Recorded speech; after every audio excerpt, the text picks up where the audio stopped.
They're proud of our country again. Kristi, go ahead, please.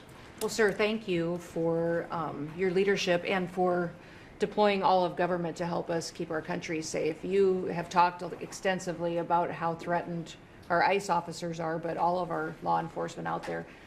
And we saw the shooting in Dallas at that facility, so we're hardening all of our buildings and making sure that we have more security measures, snipers on the roof, people to protect our law enforcement while they're out there on the streets. But what I'm also doing, sir, is, and with your authority, is we're purchasing more buildings in Chicago to operate out of. We're going to not back off. In fact, we're doubling down, and we're going to be in more parts of Chicago in response to the people there.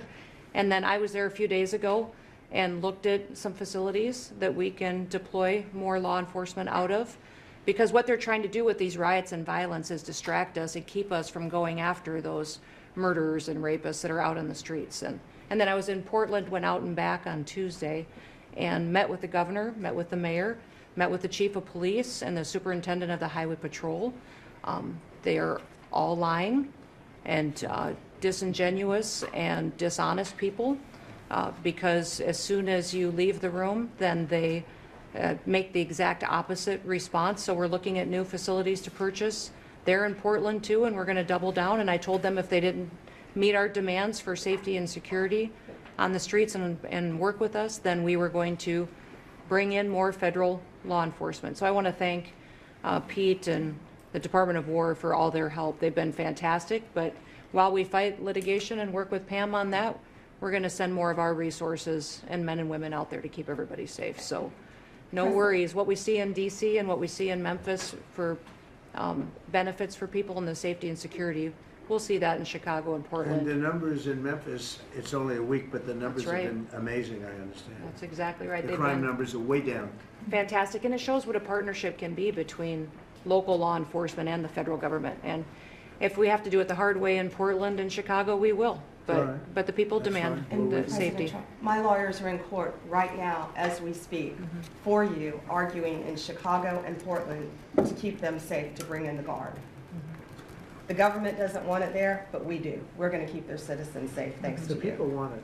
I don't understand the politics of it. I don't understand why a Pritzker is trying to protect people that are. They're more scared really of the anarchists that are on the street and the politics of it than they are of doing the right thing. I think they're afraid. Yeah, they are. They're They're scared. threatened. They don't tell us, but I think Pritzker's threatened by people. There's no other reason that this could be possible, that they don't want to have a safe Chicago.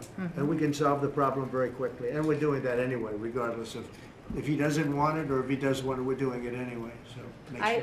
I asked the mayor that himself. He said that Portland was perfectly safe, a beautiful city, no problems. And I said, well, why did you clear the streets for me today then and build out a 4-block radius to make sure I could get in and out of here?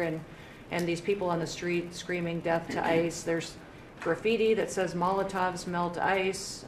We have the guillotines. We're going to use them. Portland's almost different. It's like anarchists. It is. It really is. You know, it's really different than a lot It's of the awful. others. This is a sick situation, but those are anarchists. Those are people that want to overthrow government. They're really degenerates. Yeah. And we're finding out who is supplying all of those beautiful signs and everything else. Well, Scott's been fantastic. His team finding the financial networks is great. That's what gives everybody Scott hope. will do that.